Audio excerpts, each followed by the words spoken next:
Well, here it is after all this time, the VeggieTales Live and Reloaded Retrospective. Here we're going to take a look at all the stuff we did and just kind of go behind the scenes, talk about where the show came from, how it went, what made it stop, and what's going to happen to it in the future. So, let's get started. It started in 2015, as we all know, with Eddie Woodley, the artist who never gave up. That was based off of Ed Wood. It was mostly based off of just conjecture. Alfonso and I were talking about, hey, you know that movie Ed Wood and how good it was? What if we made a story about that? What if there was VeggieTales and we put in all the different characters and thought, hey, it'd be fun if we just wrote it. And we did. Granted, our original one that we wanted to write to test and see if we knew what we were doing was some basically, I don't remember what it was, like Mr. Nezer going around as like the fashion police or something. I don't even remember what it was now. But we decided to write it, and once we did, we were thinking, hey, this is good, why not share it with the world? We didn't know that there was a VeggieTales market out there. We didn't know that, actually. We had no idea there was even a fandom of folks our age. We thought we were the only ones. How wrong we were. Caught fire really quickly. Granted, this was right off the heels of VeggieTales month where I first said, hey, I'm a fan of it, because I was at the time. And so we ended up coming out with Eddie Woodley, the artist who never gave up. And it, like I said, it was a big hit. Got about 1,000 views in about a month. That was huge, especially for a channel of our middle school size. I think it was like 700 subscribers at the time. It was great. So we decided to make another, Larry Boy and the Egomaniac. Because we all love Larry Boy, don't we? Yeah. So we thought it would be a fun idea to make that. And that one went over so well and it was so fun, we decided, let's just make another and another and make it a whole show. We were debating on names, and then I suggested VeggieTales Live and Reloaded, only to find out when we announced it, there was a thing called Conquer Live and Reloaded.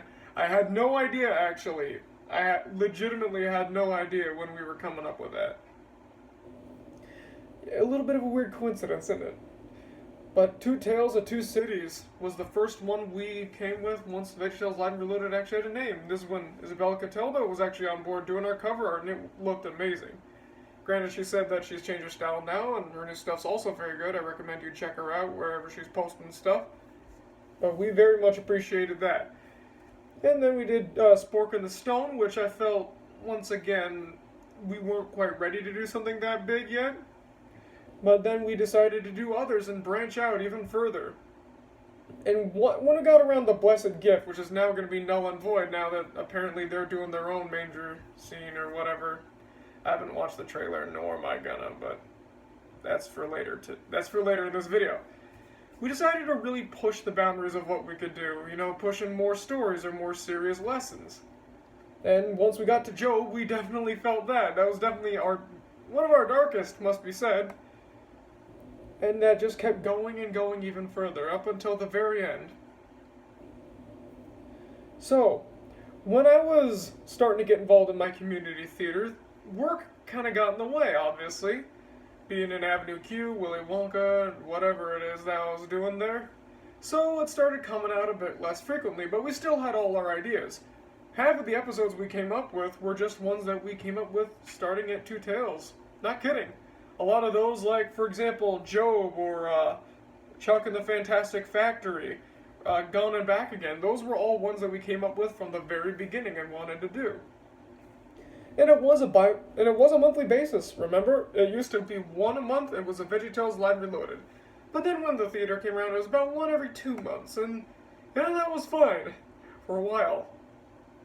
I kind of partially blame that for what happened. Starting with, I believe, Slackerville, something happened. No, it was Gone Back Again. That was the first time we noticed something was up. There was another show on our channel, VeggieTales Abridged. Perhaps you've heard of it. So, VeggieTales Live Reloaded was the one that put us on the map. That's the one that a lot of folks came to come see for a while. But then VeggieTales Abridged kind of met up with it and exceeded it. You know what? Cool. VeggieTales Abridged was getting upwards of 8,000. Live Reloaded was getting upwards of about 2,000. That was great. We were happy with that. Something happened, though. Whatever it was, Gone and Back Again didn't do well at all. Nor did the one after that, or after that, or after that, or after that, or after that. None of them did well after that. VeggieTales Abridged had completely engulfed it. It's not like they were coming for both shows. VeggieTales Live Reloaded was just ignored now for whatever reason. I don't know why. All the ones before were getting really good reviews and everyone seemed to be loving them, but you know what? That's all in the past, I guess. And this was also coincidentally around the time where we really started doing strange choices like Cuterama, or which was based off of Futurama, or Gary Platter, Harry Potter. So how we came up with that one was we were just on Alfonso's family's boat and we were thinking, you know, Harry Potter, what would that be like if we turned that into VeggieTales? And then we planned the entire 3-episode arc on that boat within the span of 2 hours. Still proud of it. If you're wondering our favorites and least favorites and whatnot, go back to our old video where we're ranking them all and saying our favorites, least favorites. They're all the same except, I almost said Chuck and Fantastic Factory. That was number 1 in that video. Johnny Black. That is our number 1 now. And in the last 3, college hit. So, man, this chair is really creaky. But, you know, this is not the same place as we recorded any of them. None at all. So, it's kind of hard. We tried doing it like over the phone and stuff and it just didn't pan out. That and just jobs and personal life. So then they started becoming about once every 4 or 5 months. With the final Gary Platter being the last one for a little while. And that one did horribly.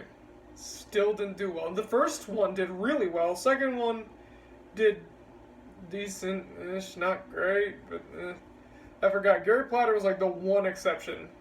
Out of all the new ones that came out after Gone and Back Again, that was the one that did well.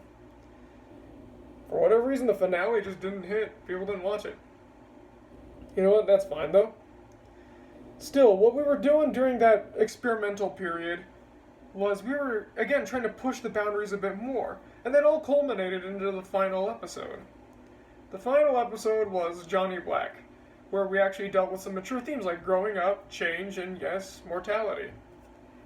And it was very heralded as a very, very good one, because I had to fight to get the mortality part in there. Alfonso wasn't on board with it for a while, but I convinced him, and sure enough, we did it. It was a good one. It was a lot of fun recording, but we never knew that that would have been the last time we were actually recording this. We never would have known. See, there are a lot of reasons why VeggieTales Live Reloaded stopped. One of them is, once again, no one was watching it. There was no motivation there if I think it was about maybe a quarter of the subscribers were even watching it. Johnny Black, which was heavily advertised and was billed as the big return, still hasn't, I don't think it's even cracked 500 yet. It's not doing well at all. So there was that. Second, again, college. And now work and more personal life stuff. That's made it just about impossible. 3, I myself have stopped watching VeggieTales. I'll get into that another day, but I'm pretty much just done. I don't even really care anymore. I'm just done. Then the other one, this is the most important. It's not that we were running out of ideas. Far from it. We had a ton of ideas. The long-teased Tower to Heaven. There was a Little Shop of Horrors one in there somewhere. We were going to do Cain and Abel, I think, at one point. We were definitely going to do Jacob and Esau. And it was going to be in the style of Little Joe. But none of that's ever going to come out. Oh, we were also going to do Coraline, Alice in Wonderland, a couple other things like that. But again, they'll never come to be. The whole point of VeggieTales Live Reloaded was, as we said in the opening theme, to give the fans of the show the Sunday morning values and Saturday morning fun that they always desired. Because at the time when that came out, it was VeggieTales in the house, and we all know that nobody really cared for that. Much less us. We hated it. So, we decided to make our own show. If they weren't going to do it, we would. And, you know, now that they're back to normal and it seems like things are going to be going just fine from what I'm hearing, I guess it's time. It's time to go. We're no longer needed here. Shush Boy and the Great Divide was an unproduced episode. We decided to just have me read that aloud, just in a bit of a live stream. It's still here, ended terribly, of course. I read that one out. That was going to be kind of our comeback for technically the Season 2. Season 2 would have dealt with some more in-depth thought-provoking lessons that a lot of people don't really teach, like unity, for instance. But not like, Get along because that's swell. no, it's just, hey, these folks believe something different than you, don't treat them like crap because of it. But in the end, Live and Reloaded was a great time. It served its purpose, and from what all we've seen from what you guys have said, it really did give you the Sunday morning values and Saturday morning fun that you so desired.